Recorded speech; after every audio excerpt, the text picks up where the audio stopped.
nessa segunda parte, nesse segundo tempo, com o nosso queridíssimo professor e psicanalista, terapeuta integrativo, Luiz Gasparelli. Vamos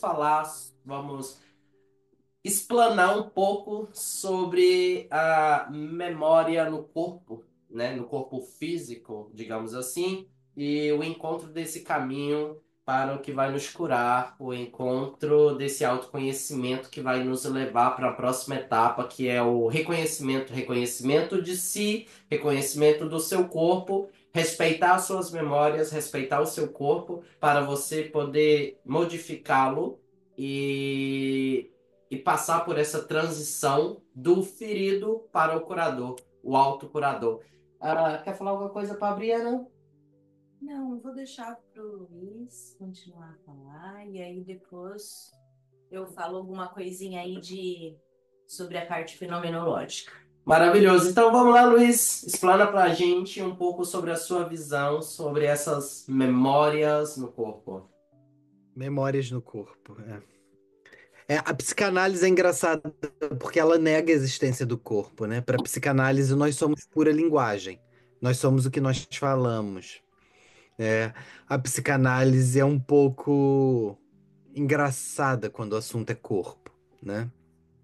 Eu tive a sorte de ter uma excelente professora na minha formação como psicoterapeuta, e ela sempre trabalhou com trauma, e o trabalho dela de trauma é focado na parte psicomotora. Como que uma terapia psicomotora trabalha com trauma, né? E o que me abriu as portas para esse trabalho, que é o que eu basicamente faço de alguma forma com os meus pacientes, é um livro que acho que é um dos livros mais famosos na área de trauma. Em inglês se chama The Body Keeps the Score. Em português ele foi traduzido como O Corpo Não Esquece, do autor, eu sempre tenho que olhar o nome dele, Bessel van der Kolk. Ele mora nos Estados Unidos hoje em dia, e esse livro de fato mudou minha vida e meu entendimento sobre trauma, porque ele começou com assim como Freud começou a entender o que era ansiedade estudando os soldados após a Primeira Guerra, ele começou a entender o que era tal trauma e estresse pós-traumático e como isso responde no corpo das pessoas com os americanos que voltaram da guerra no Vietnã. E como que o corpo responde às coisas que nós não sabemos de memória, mas o corpo sabe, e o corpo não mente. E essa é a grande ideia que eu acho genial desse livro, nossas memórias mentem o tempo inteiro. Nossas memórias são fake news, mas o nosso corpo, ele não mente. E é por isso que às vezes é insuportável. É o último lugar em que nós queremos estar, é dentro do nosso próprio corpo. Porque é o nosso corpo que o tempo inteiro nos lembra, nos catuca dos nossos traumas. E dos nossos amores também, porque a gente não é feito só de dor. A gente também é feito de prazer, de alegria, de tesão, né? E o corpo nos lembra disso tudo. E às vezes a gente prefere ficar na anestesia dos nossos pensamentos, deslocado do corpo, fora dele, para não sentir, não experienciar, não vivenciar a realidade de quem nós somos, né? E eu vejo de novo muito isso no meu trabalho terapêutico, quando eu convido os meus clientes para irem ao próprio corpo, seja de uma forma simples, do tipo, eu pergunto: você está se sentindo triste? Onde está a tristeza no seu corpo? E a pessoa às vezes diz: ah, a tristeza está no meu peito, ou a tristeza está na minha barriga, ou a tristeza está no meu ombro. Então se conecta com o ombro, se conecta com o peito, se conecta com a barriga e deixa essa parte falar. O que que você está sentindo? O que que essa parte quer te dizer? E geralmente as pessoas não conseguem ficar por mais de 2 minutos nessa experiência, porque é uma experiência verdadeira. É a experiência real do corpo, que não está mentindo. E como que aquele corpo está implorando para ser sentido, para se mostrar, para ser quem ele é, com as dores e com os amores. Mas a gente prefere pular para a cabeça. E às vezes a gente até confunde o que a gente sente e as nossas sensações com o que a gente pensa. Porque a gente esquece o que é emoção, o que é e o que é sensação e acha que tudo é pensamento. Quando na verdade nós somos esse todo. É um pouco do que eu trabalho, né, na minha prática com terapia, de levar para os meus clientes esse contato, mesmo que singelo, com o próprio corpo, e para perder medo e deixar que esse corpo fale, porque ele só quer ser ouvido. Aquilo que você ignora, né, Luiz? O que você ignora te persegue. Mas aquilo que você Ex- enfrenta não te persegue mais. Então, e quando eu ignoro o meu próprio corpo, aquilo vai continuar me perseguindo.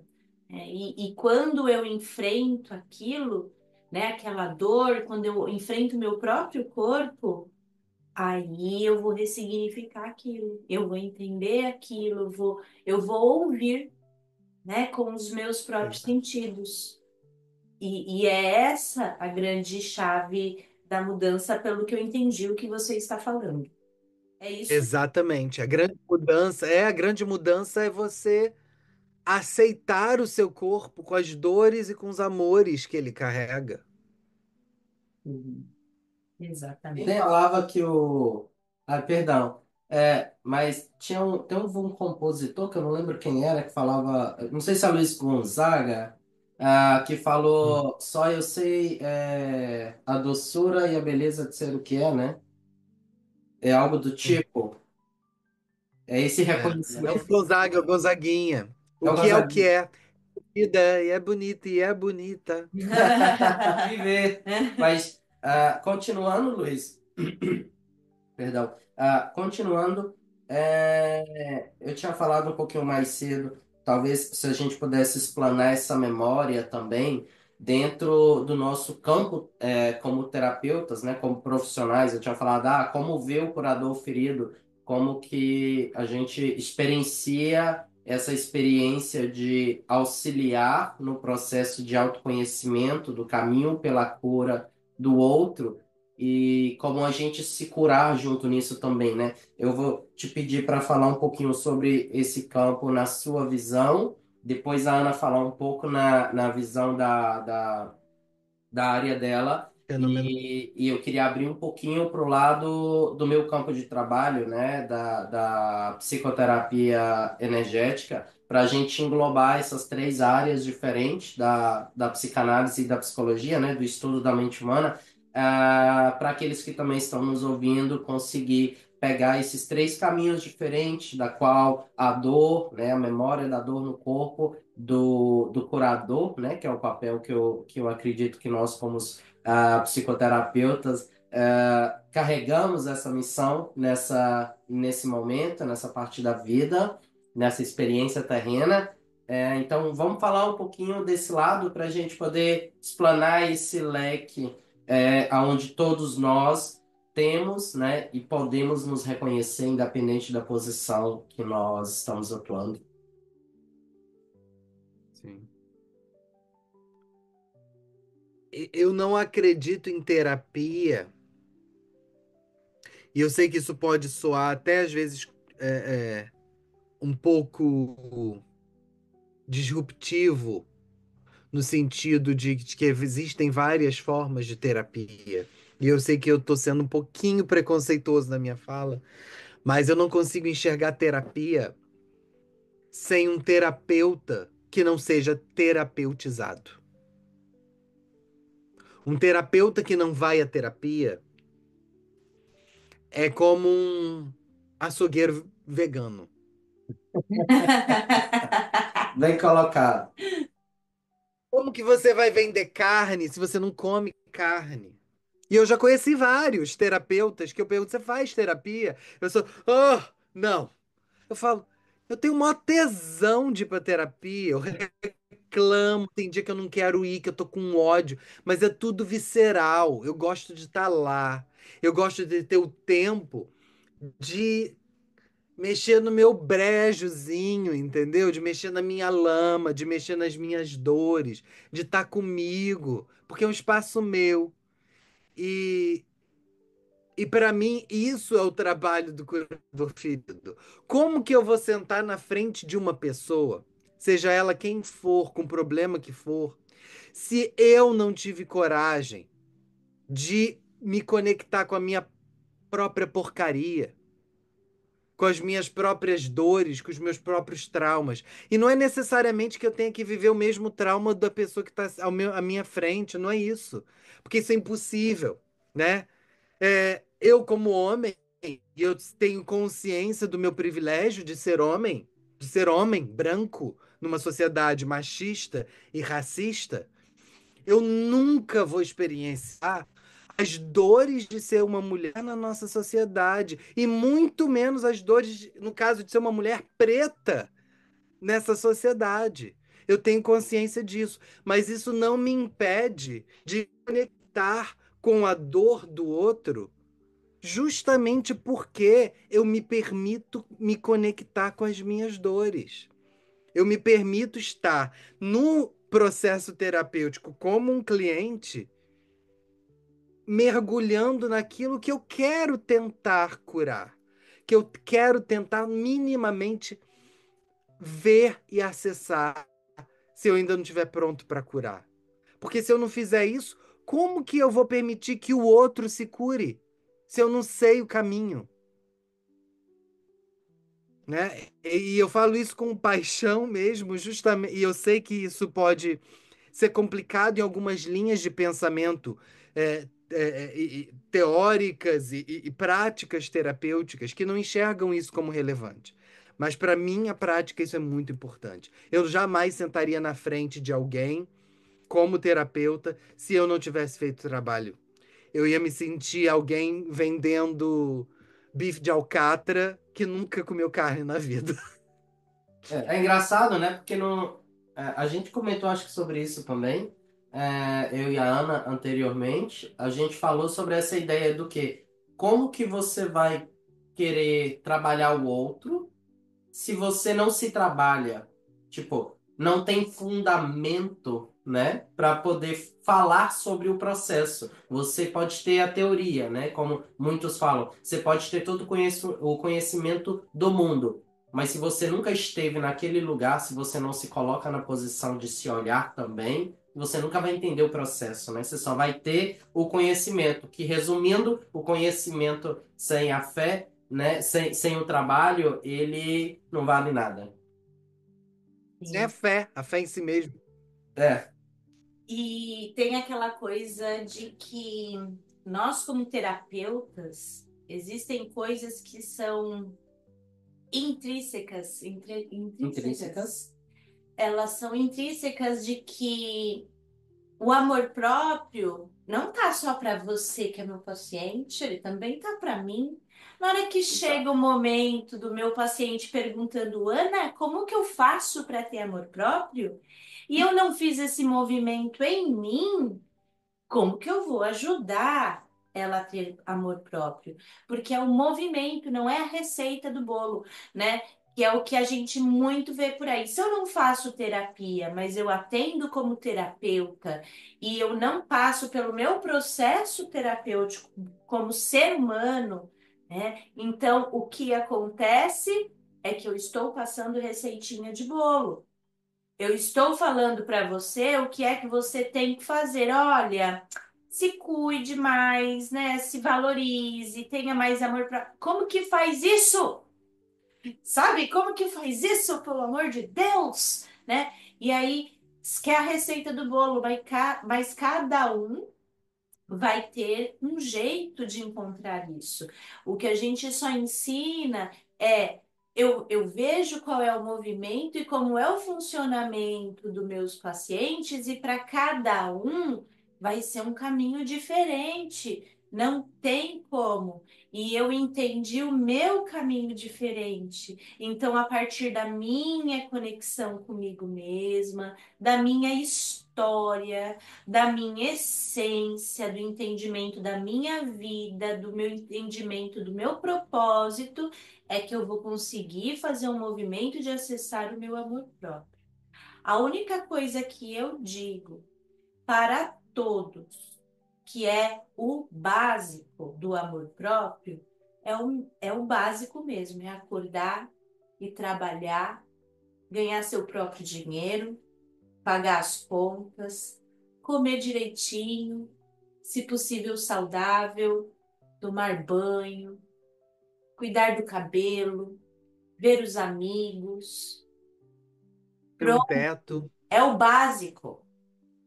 É o básico. E o básico, às vezes, é muito difícil de fazer. Então, é importante, né, pelo menos incentivar o básico porque se você consegue fazer tudo isso no teu dia, você já se sente bem. Às vezes a gente acha que o amor próprio tá, né, num negócio assim extraordinário. E começa pelo Um básico. altar de É que a diamante. gente vai na terapia, né? É, eu queria falar um pouco dessa questão do corpo, nessa minha visão aí um pouco da fenomenologia. Eu fiz a minha tese de conclusão de curso, falando sobre a transexualidade, né? A percepção de corpo, a fenomenologia da percepção de corpo de Merleau-Ponty. Então, o Uhum. que ele fala é que nós temos os cinco sentidos. Eu ainda coloco ali o sexto, né? E temos ainda o sexto sentido, mas vou deixar aqui para falar no campo energético, né? O Mike vai falar melhor. Mas ele fala dos cinco sentidos, que é a nossa visão, nosso olfato, né? O tato, o paladar. Então, a gente, a partir disso, nós, usando os nossos sentidos, nós ativamos a nossa percepção. Então, diante do mesmo objeto, como meus próprios sentidos, os sentidos do Mike, os teus sentidos, nós vamos ter uma percepção completamente diferente daquele objeto. Você, Luiz, você usa o óculos. Se você tirar o óculos, qual vai ser a sua percepção daquele objeto? É diferente. Então, é nesta percepção que nós temos aí a partir do nosso corpo, ele até diz, por exemplo, quando uma pessoa se torna cega e ela precisa usar uma bengala, a bengala para ela é estranha. Mas a partir do momento que ela continua usando a bengala torna-se parte do próprio corpo. A extensão, né? É uma extensão. Usamos a mesma para um cadeirante. Pega a cadeira do cadeirante e vai empurrar para você ver o que que você vai ouvir. Você vai ouvir um monte de coisa. Oh, não é assim, porque é o meu corpo, né? É o movimento do meu corpo, é uma extensão minha e é como se você estivesse invadindo o espaço dele. Hoje nós temos aí como uma extensão de nós mesmos isso daqui, ó, celular. Celular. Perde o celular para você ver. Você fala, perdi a minha cabeça, perdi a minha vida, e agora eu vou ter que comprar outro. No problema não é comprar outro, mas eu tinha tudo ali dentro. Então, assim, nós vamos colocando significado para algumas coisas que também se tornam parte de nós, né? E isso é uma percepção que nós temos do que é corpo.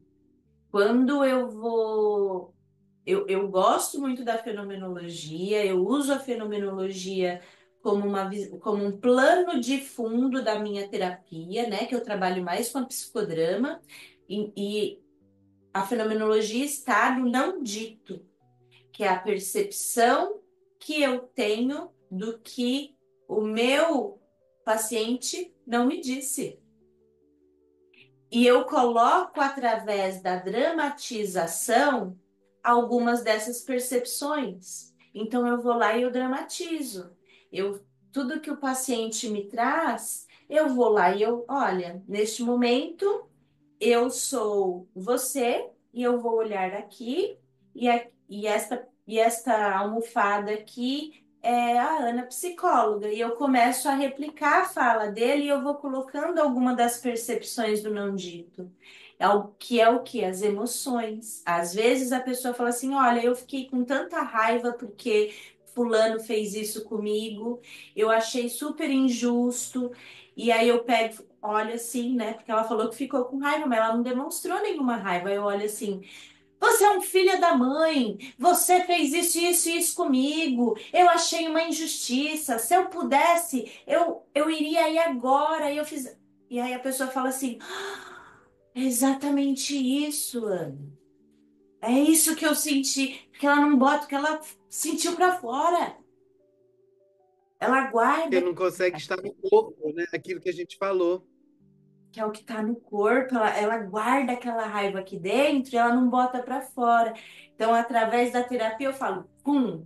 E aí ela fala, aí ela sente um alívio porque ela se viu eu fazendo aquilo que ela gostaria de fazer. E isso já Exato. solta. Então, isso também é perceber o corpo.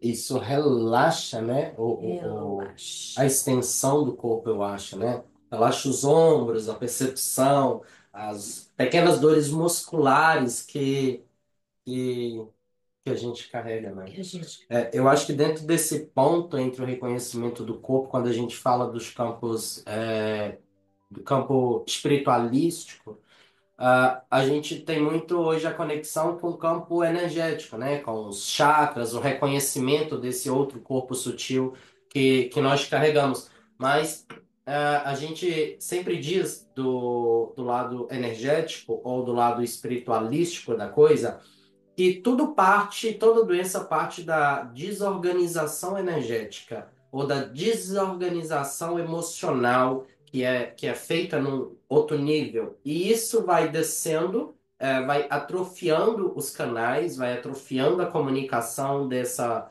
energia sutil do nosso campo energético, do nosso campo mental, do nosso campo emocional, e ela vai descendo até o corpo físico, porque ela não vai sendo curada, então ela vai criando raiz até chegar ao físico, né? Que é onde dá a sensação ou aonde causa os traumas físicos ou as doenças físicas na matéria, né? Dentro desse campo aí, eu vejo que é muito bom e é muito importante, como vocês dois colocaram, a gente ter o cuidado com o que escolhemos para ser a extensão do nosso corpo, né? Porque a extensão do seu corpo, ela tem que ser observada no quê? Se alguém pode me tirar, se alguém pode me deixar sem isso, eu tenho que saber me virar sem a extensão. Porque essa extensão é o que me dá minha segurança. Mas e se alguém me roubar essa possibilidade de eu me assegurar em alguma coisa? Até onde vai a minha capacidade de lidar comigo mesmo sem a extensão daquilo que eu criei que não é meu, né? Isso gera o desconforto do sistema emocional, isso gera o desconforto do sistema energético, que causa aí pequenas, vamos dizer, entupimentos nos canais fluídicos e gera essa dor física também, né? Quando eu estava aprendendo esse trabalho de manipulação energética e coisa e tal, alguns amigos falavam sempre assim: repare bem o corpo, as costas principalmente. Muitas pessoas têm o hábito de abaixar isso aqui, ó, e ficar sempre pesado, os ombros pesados. Ou tem geralmente essa parte das costas aqui, da par mais alta, porque ela sempre se enverga, né? Sempre fica na posição do velho, do que carrega o peso nas costas. Aí, quando a pessoa vem para o processo terapêutico, quando ela entra no processo terapêutico, tu percebe que ela carrega tudo dentro de si. Ela carrega o peso de todo mundo. E ela nunca para se abrir. Ela nunca para se levantar, para se posicionar, seja no autoconhecimento, seja na voz, seja num diálogo, seja em casa, seja no trabalho. A pessoa ela começa a se pesar, que o corpo começa a se encher de somatizações, vai somatizando peso, vai somatizando emoções, vai somatizando energias, e isso vai deixando todo o campo sempre apertado. Porque esses campos, digamos que, no meu ponto de vista, o campo energético ele é um pouco maior do que o corpo físico. O campo mental ainda maior que o campo energético. Quando o mental começa a pressionar a energia, que começa a pressionar o físico, você vai se pressionando, você vai tendo dor, porque não tem por onde a dor sair. Você não se cuida, você não vai à terapia, você não se dá um banho de ervas, você não faz nada, você não corre, você não pratica exercício, você não faz nada que libere essa energia do seu corpo, que libere essas tensões. Então não tem como você se curar. Porque você está pressionando tudo, está guardando tudo, e tudo isso está pesando. Então você tem que expandir a ideia do corpo, né? Do corpo físico. Essa ideia tem que ser expandida para que você possa descongestionar as vias do seu corpo, da sua comunicação consigo mesmo, né? E nesse sexto sentido, que é a questão do quê? Olha, eu estou sentindo o quê? Um incômodo no cardíaco, como o Luiz usou as expressões, aonde está doendo. Cara, dentro da nossa terapia hoje da apometria, o nosso órgão fala. Quando trabalhamos com algumas terapias energéticas, o seu corpo fala por você. Às vezes você não consegue falar. Aí você se conecta àquele órgão, o órgão fala. Ele imprime uma imagem do que você não está dizendo, mas do que ele está sofrendo por algo que você está causando. Seja isto conscientemente ativo na sua memória ou não, né? Muitas vezes a gente pratica muitas coisas de forma involuntária, né? A gente vai fazendo dia a dia ali, uma coisinha hoje, um desaforo amanhã, um cigarrinho extra hoje, uma bebida extra amanhã. Então, pequenas coisinhas extras, que não quer dizer que é errado, cada um vive e cuida do corpo da forma que acha que é necessário, né? Que sustente a si mesmo. Mas um excesso aqui, um excesso ali, vai gerando esse desconforto, a qual onde o órgão vai sentir dor. Eu já percebi desse campo alguns pacientes que chegam com reclamação: eu queria começar a terapia, eu não sei por onde começar, mas eu também não me reconheço, eu não me enxergo, eu sinto muita dor no físico, eu sinto muita dor no braço, eu sinto muita dor estomacal, qual é o nome? Gastrite, eu tenho muita gastrite, ou eu sinto muitas dores no coração, eu tenho uma enxaqueca muito pesada, meus olhos são sempre muito pesados, sempre reclamações físicas. Quando a gente abre o campo dessa pessoa e vai trabalhar essa área de análise dela, de tirar o drama, né, de esperar ela terminar a queixa, para a gente vasculhar o que ficou nessas palavras ditas para reconhecer o corpo, a gente vê que o campo energético está todo pressionado, né? A emoção pressiona a energia, que pressiona o órgão, e ela começa a sentir dor. Então a gente tem que abri-la, fazer esse caminho do quê?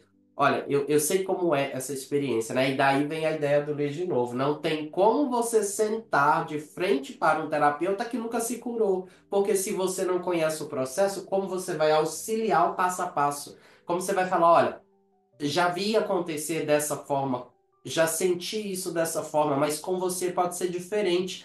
Qual é o melhor tratamento que você está disposto a se dar? Porque isso também é assumir a responsabilidade pela sua cura, né? Não pode só jogar na mão do terapeuta e falar, toma aqui minhas dores, resolve, me devolva tudo bom. Não é assim, né? A gente tem que assumir essa responsabilidade em qualquer área, né? Do tratamento, seja na terapia com a psicanálise, seja na psicologia, na dramaturgia, a gente tem que assumir a responsabilidade de se reconhecer para que essas emoções que ficaram presas, essas memórias, memórias, né? Essas memórias no corpo, elas possam expressar e assim começar em si o processo, né? Do autoconhecimento, da cura ou o caminho para a cura, né? Mas para a gente continuar este processo, para encerrar, vamos deixar uma mensagem então do nosso queridíssimo Luiz Gasparelli sobre o curador ferido nessa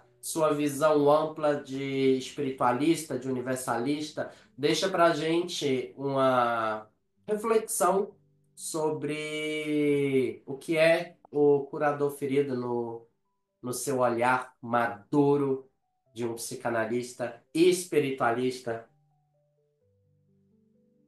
Dois caminhos difíceis, né, Como, Luiz? Te apertei agora. como ser humano, não como psicoterapeuta, não como psicoterapeuta, mas como ser humano, a imagem para mim mais poderosa, mais real de um curador ferido é a imagem de Obaluaê, né? E porque Obaluaê é o grande curador ferido, né? Nas religiões de matriz africana. Ele é o orixá da cura, e ele é o orixá da cura porque ele é o orixá com as feridas. Quem Nenhum carrega o outro peso. orixá, nenhum outro orixá carrega no próprio corpo as marcas da dor, né? Ele não só carrega, como ele faz das marcas da dor um instrumento de cura. Não é à toa que as marcas são na pele. A pele que é o nosso órgão mais exposto, o nosso maior órgão, e é aquele órgão que é um órgão de limite, um órgão de passagem, um órgão de portal entre o que está fora e o que está dentro, né? E nas feridas que o Baluaê tem na própria pele, né? Como também um grande orixá dos portais, né? Ele leva o que fora para dentro, o que está dentro para fora. E só quando a gente se conecta com as nossas feridas, com o que está dentro, a gente consegue ir para fora para entrar na ferida do outro, né? É no no buraco que dói da nossa ferida é que a gente sabe a profundidade da ferida do outro, né? E, e todos os dias, antes de começar a trabalhar com os meus clientes, eu penso em Obaluaê. E eu penso nas feridas dele e eu penso nas bênçãos que é poder, de alguma forma, me conectar. Quem sou eu no universo para achar que sou como ele, né? Esse grande orixá da cura, mas que eu possa, de alguma forma, receber um milésimo da gota do que ele é enquanto curador, para que as minhas sirvam de cura para as feridas daqueles que sentam na minha frente, para falar das dores deles, né? Se eu puder usar as minhas dores para curar ou para ajudar a sentir quem está na minha frente, para que aquela pessoa possa sozinha se curar, só com a minha presença, comigo, tentando criar um espaço seguro, um espaço verdadeiro, um espaço em que a pessoa possa ser ela mesma, eu acho que eu estou, de alguma forma, honrando a ancestralidade desse orixá maravilhoso que é o nosso Obaluaê.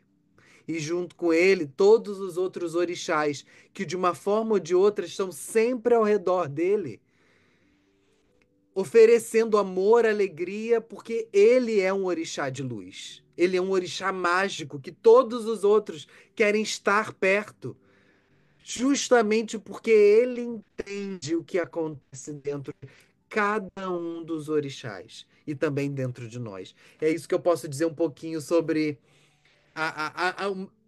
a minha experiência de pessoa, não só de terapeuta, mas de pessoa com esse transpersonal do, do curador ferido, entendimento espiritualista. Muito lindo. Eu me arrupiei inteiro desse lado espiritualístico da história. O Baluaê é nosso grande pai, é o senhor dos portais que transcorre os mundos. Mas dentro do que vivemos e do que falamos aqui hoje, o Baluaê também está nessa parte do portal onde mistura o nosso campo espiritual com a nossa vida mundana, né? E essa realmente carregar essas marcas na pele, que é onde todo mundo te vê, porque na pele não tem como você esconder. Você não vai viver a vida inteira encapuzado, né? Uma hora você vai tirar as roupas, uma hora você vai ter que se despedir de alguma parte. E na hora de se despedir de alguma parte, se assumir, se mostrar sendo quem você é uma grande mudança na vida, que é onde vem desse maravilhoso orixá que nos traz essa revelação de que aceite quem você é, vai do jeito que você tá, que no caminho você entende o processo. E uma das Exato. coisas que eu acho que o Baluaê tem e que ativa esse poder de cura é a compaixão. E essa compaixão, primeiro, teve que ser com ele mesmo, o próprio Baluaê, que é o quê? É sentir e entender a própria dor, para ele mesmo amparar a si, para depois ele fazer o movimento para fora. Igual você disse, a pele não é um portal, então primeiro eu tenho que fazer dentro, para depois fazer fora. E aí, a partir da compaixão que eu tenho comigo mesmo, que é sentir e entender minha própria dor, que eu vou ter compaixão com o outro de sentir e entender a dor do outro para poder curar. Se eu não sentir e não entender a dor do outro, eu nunca terei a capacidade de me tornar um curador. Então, a compaixão. Infelizmente, gente, a gente tem que sentir a dor. Dói, dói. Parece que vai arrancar, né? Que a gente fala assim, meu Deus, eu prefiro morrer. Mas não é assim, ela vai passar. Você só tem que sentir e entender que aí depois a cura vem, a transformação vem. Então, quando eu vou curar o outro, eu aviso para ele, vai doer. Eu sei que dói, mas aguenta, que vai passar. Parece clichê, mas não é clichê. Você vai ter que sentir essa dor e não é agora que vai passar. No É processo. no processo, mas vai passar. Fique forte, se mantenha resiliente, não desista de si. E eu estou aqui junto com você, porque eu também passo pelo meu processo.